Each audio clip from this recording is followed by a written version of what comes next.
Hey guys, how's it going? So, let's talk a little bit about the solar flash and the shift. So hopefully the wind is good. I got you in this little one of these little cubby holes out of the way, so hopefully it sounds good. We're coming to the end of the windy season. Something cool I'm going to show you in here at the end of the call, by the way, if I dare cross the precarious crevice just out at the corner with the camera on. So the idea of this solar flash phenomenon. So I guess first of all, the idea of the shift, the event, the beginning of the age of Aquarius, the shift to 5D, to fourth density. I guess what this comes down to, I mean, I believe 100% we're going through a shift. Like, I'm experiencing it myself. My reality, my consciousness has changed a lot over the past, since I got into this in around 2009 and 2008, 2007. And I'm sure most people would agree, certainly they've been on the spiritual journey for a while, or interested in metaphysics for a while, that we're going through a transformation of consciousness on Earth. So the question really is, I guess, are we going to have some kind of like 100th monkey effect, some kind of like critical mass reach, where we suddenly, like, as a collective planetary consciousness, as a civilization, suddenly go through some kind of rapid acceleration, either for a few days or perhaps for a few weeks or perhaps even a few minutes, where we actually shift into a higher state of consciousness and we go into kind of like this interdimensional bliss state, kind of like the experiences I've had when I've had my extraterrestrial contact experiences and been on the ships. And so I believe it was Corey Goode, who does the work with David Wilcock, who first brought the idea of the solar flash to the masses. I think the kind of theory has been around, in David Wilcock talks about this like in many cultures for a long time. But I think it was Corey Goode that really like started this phenomenon of the idea of this solar flash, where we're going to go through this huge shift of consciousness.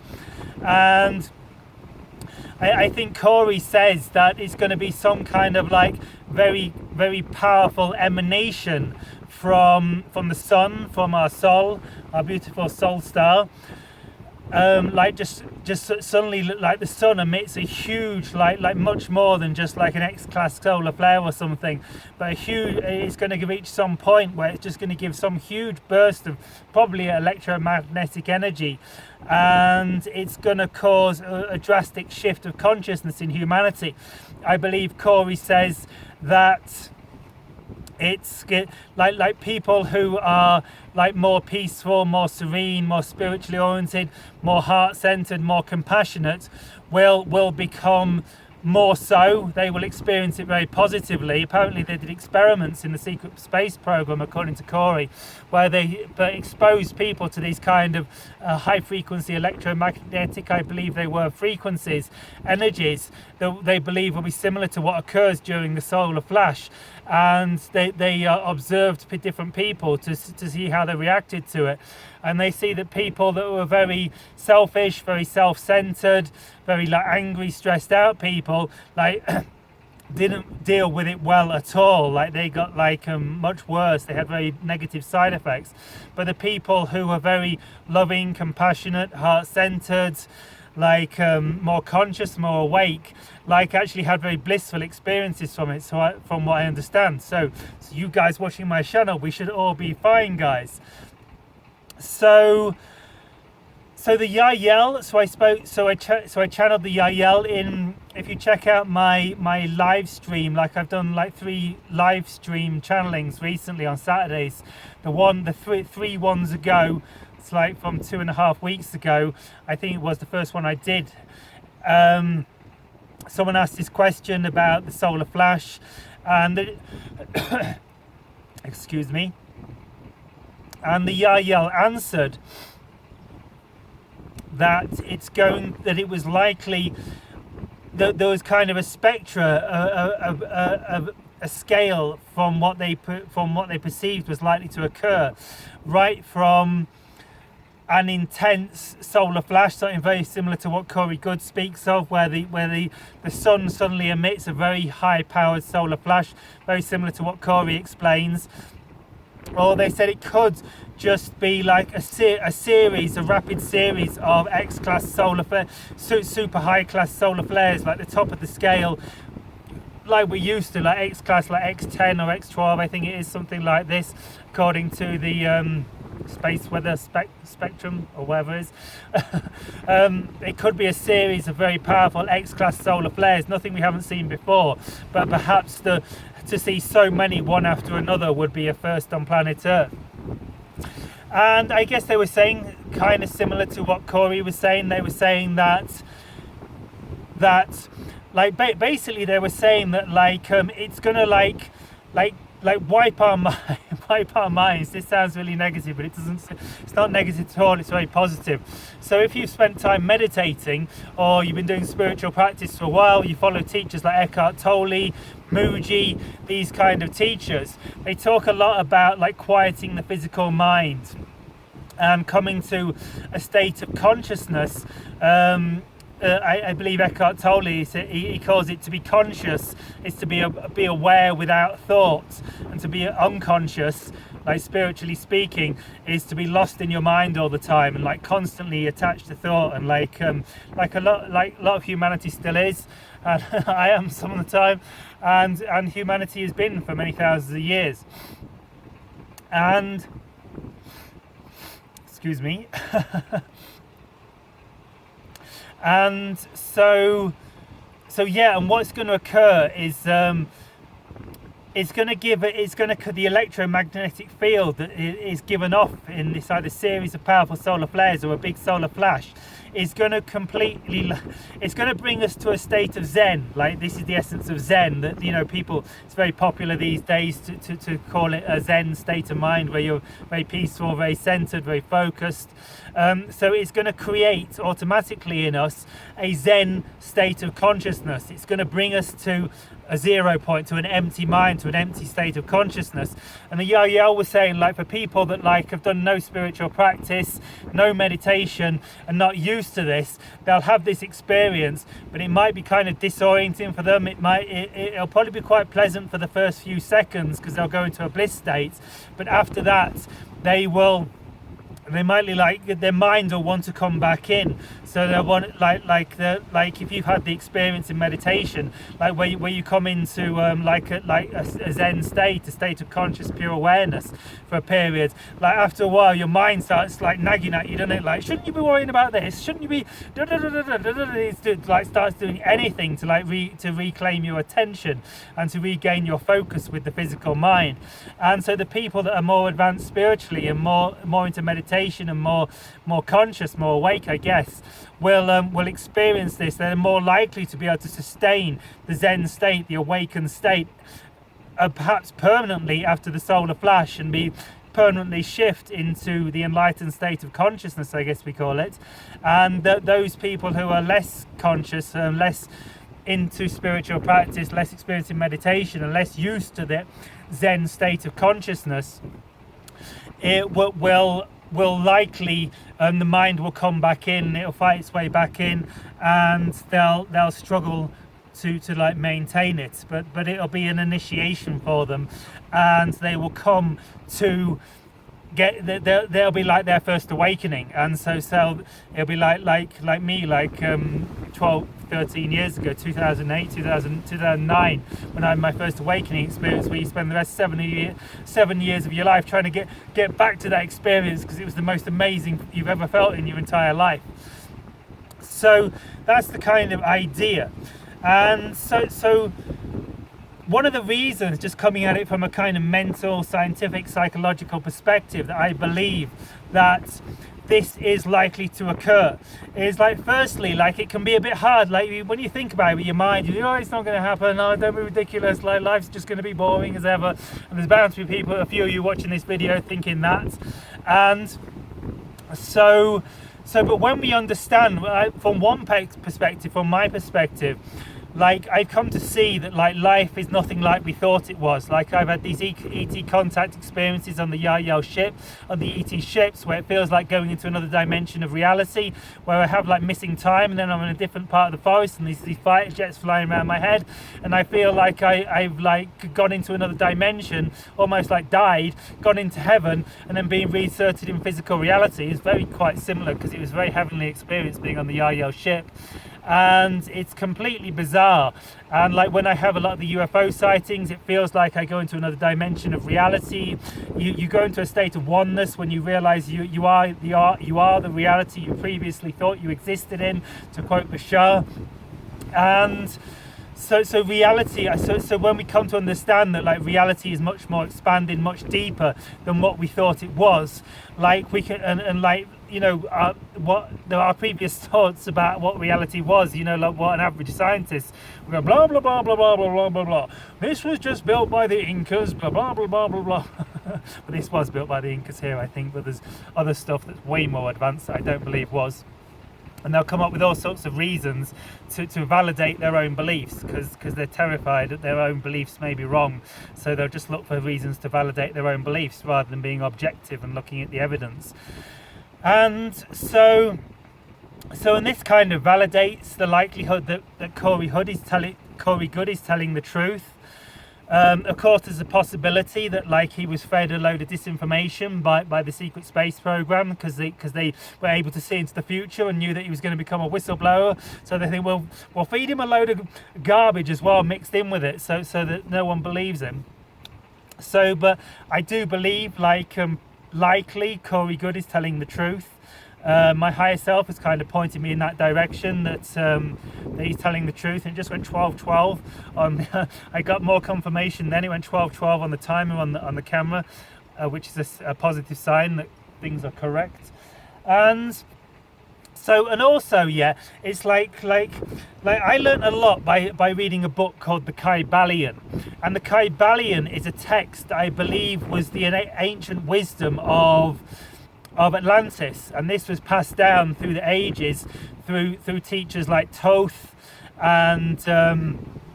and beings like Ra, which were beings from Atlantis, as I understand, to their kin, which are beings like Horus, which was, I believe, the son of Ra. And so it was passed down through these lineages. Eventually into ancient Egypt was a great source of this wisdom. And this book, the Kybalion, is an ancient Hermetic text. It's, I believe it's like kind of fragmentary. It was pieced together out of ancient texts. And like alchemy and Hermeticism, like alchemy comes from, I believe, Al-Kemet. And Kemet was the Black Land. And the Black Land was Egypt, because similar to here actually, on the banks of the river Nile, there was all this black soil, deep dark black soil that was very fertile, and that's why like Cairo and these places grew up around the banks of the Nile, because it was so fertile with this black soil. And it was used to be called Kemet, which means the Black Land, named after the soils of the Nile. And this is where the term alchemy comes from.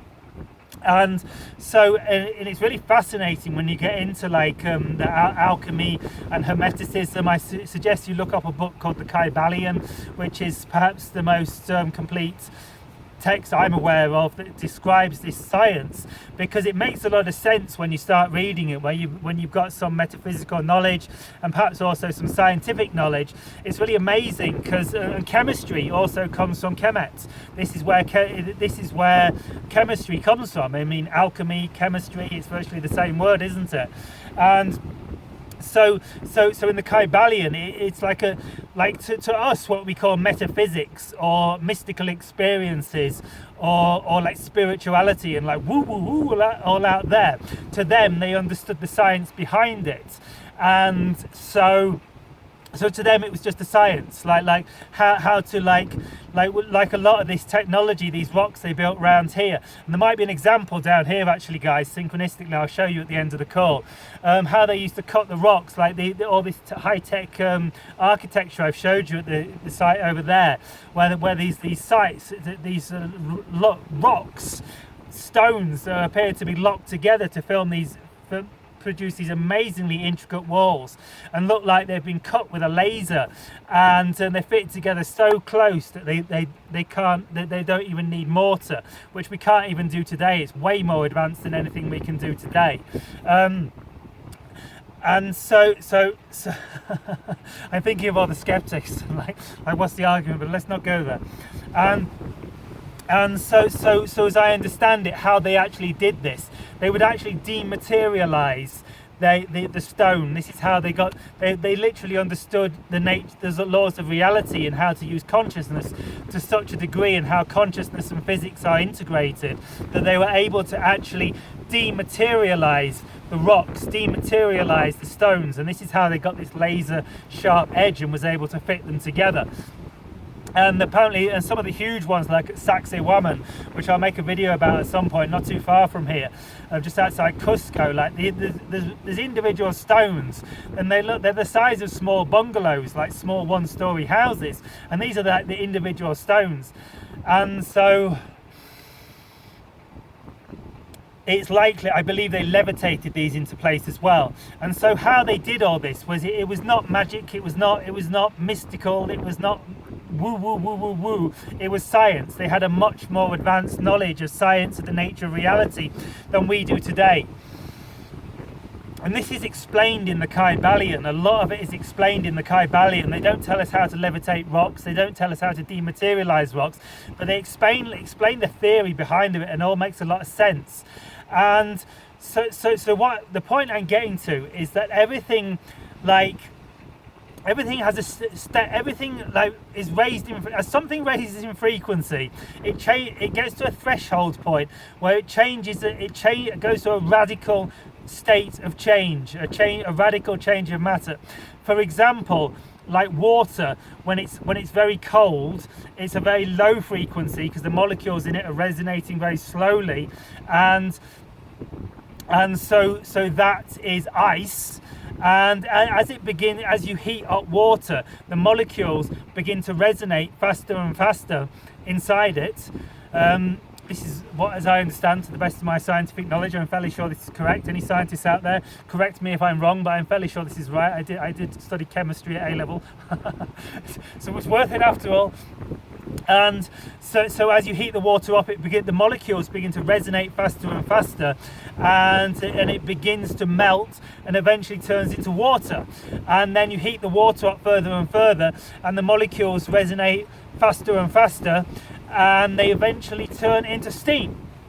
And so there's this critical point, like where like the ice, it begins to resonate faster and faster, and then it reaches a critical threshold where it turns to water. And again, like the water, like you'll heat it up and it get warmer and warmer and warmer, and it'll expand. You know how what expands, and like ice expands as you heat it, and water expands.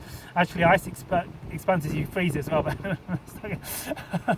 but water expands. Like if you heat water, it actually expands, as I understand, and that's because the molecules are spreading further and further apart, and they're resonating faster and faster together. And at some point it reaches a critical threshold and moves into steam. And so in the Kybalion, it talks about things like this, and it gives the example of a spinning top, like a humming top. You know those tops where you used to push them as a kid's toy, and they spin fast and fast and they hum. And this is to do with the resonance, as I understand it. So you get a spinning top and it starts spinning.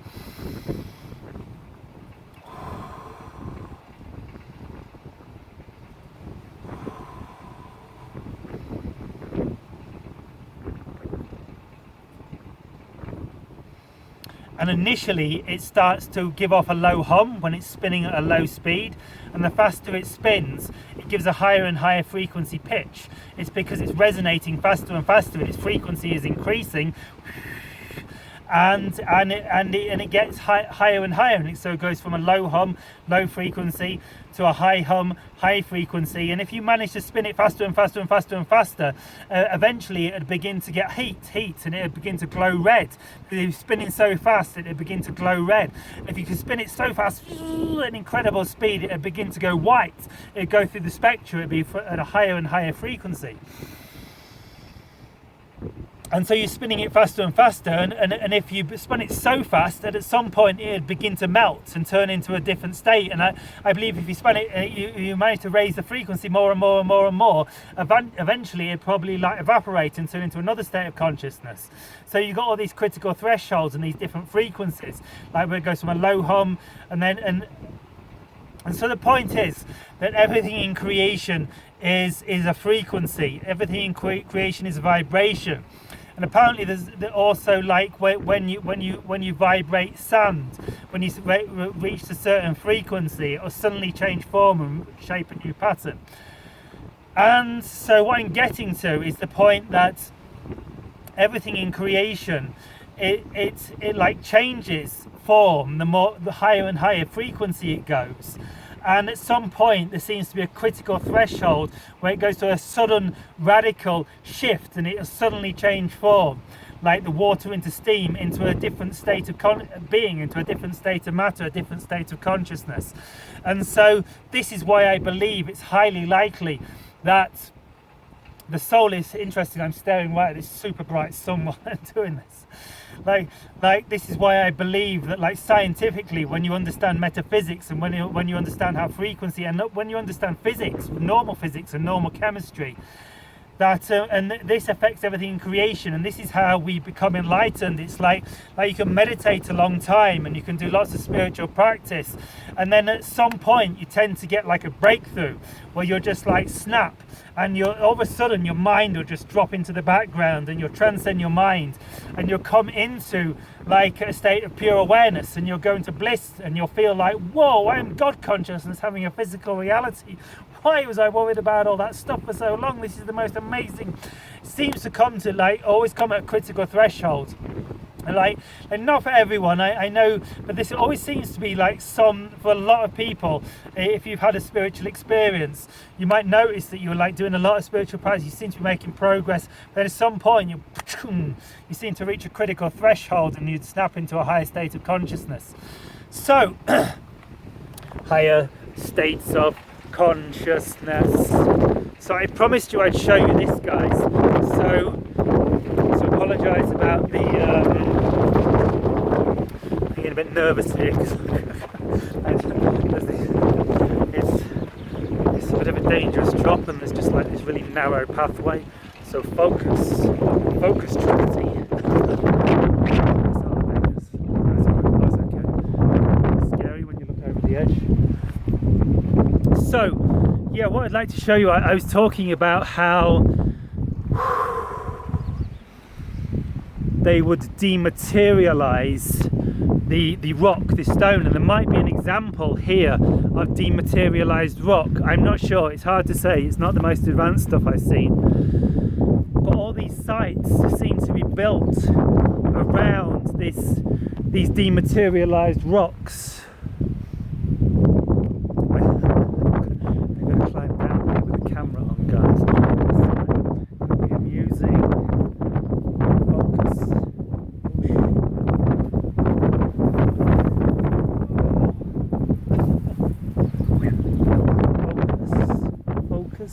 Focus.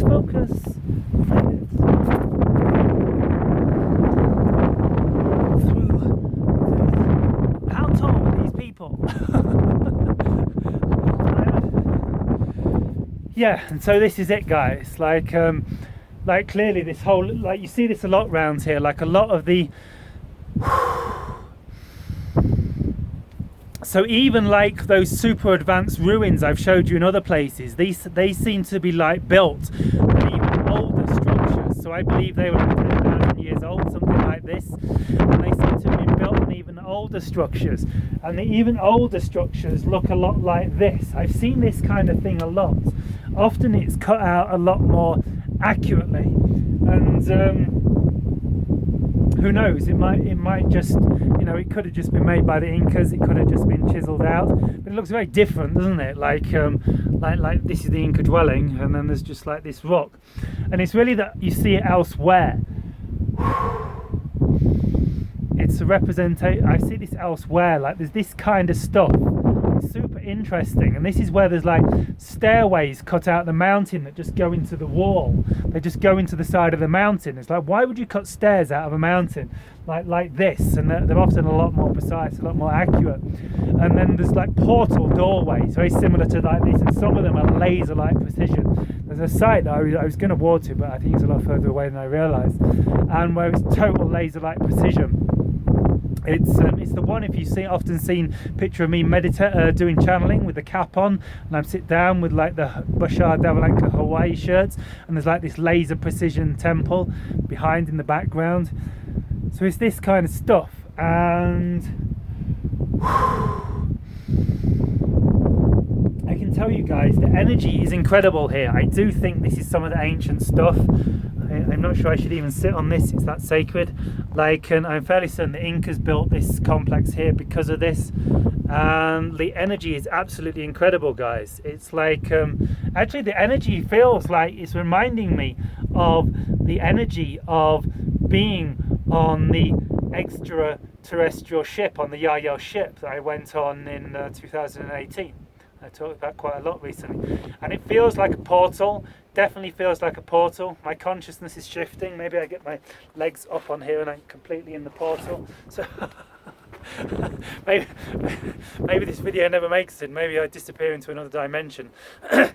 Or maybe I disappear into another dimension and someone finds my camera on the floor, and, and it's like the last bit of evidence, and someone releases it on Facebook or YouTube one day. So I went into a tunnel once, and like I really felt like I was going to disappear. Like there's a lot, these tunnel complexes that go all the way round under here, and up near Cusco. I can take you there, maybe again, it's not too far from here. And I went in the tunnel, and like it was such a portal energy. I really felt like I was disappearing. I literally felt like I was going to disappear. So I had to, I just went out. I had nobody to disappear into another. It really felt like I was disappearing into another dimension. And so I left, I got out. It was too much. So this is it, guys. So bye, Shiva. See you. It was nice knowing you. Yeah, I mean, I don't know if you can sense the energies here, guys. If you can sense how my I think I was tapping into these energies when I was making the start of this video, because like so much energy coming through me. Like, I'm glad I came here now. I wasn't planning on coming here. I was like guided here synchronistically. So. I think this is probably a portal. The energy is incredible here. Definitely feels similar to being on the ET ship. It's like you can't really have thoughts. Like my mind, I'm having the experience that I've just synchronistically created at the solar flash, where I got into another frequency, and so guys, so synchronistically we're getting a download of what it's like to be in the solar flash energies. So maybe I put the camera down here, and maybe I put you guys in the portal so you can experience the portal energies. There you go, guys, you're in the portal. Woo! Portal energy, Shivai, ascension imminent. Ooh. Whoa, my energies are going so high here. I'm glad I found this place. The energies are incredible. Hello, hello, hello, hello. We are the portal queens. Hello, hello, hello, hello, hello. We are the beings of the portal. We are the little people. We are the little people. Yes, yes, yes. We have existed here for eons.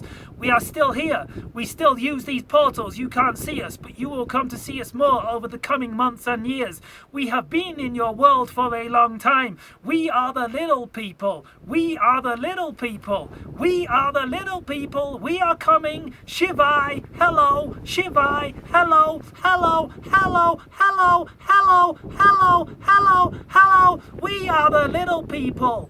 Hello. Hello, we've been here a long, long time in your world. This is one of our gateways. You have discovered our portal gateway. This is why this place is so sacred. This is one of the most sacred spots in this reality.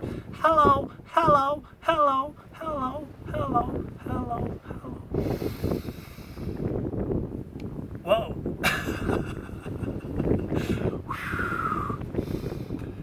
guys, so I think I stopped the video there because I think I'm about to shift into another dimension. So Shivai from me, Shivai from the little people, whoever they were, Shivai from the interdimensional gateway, and Shivai from Portal World. Good day.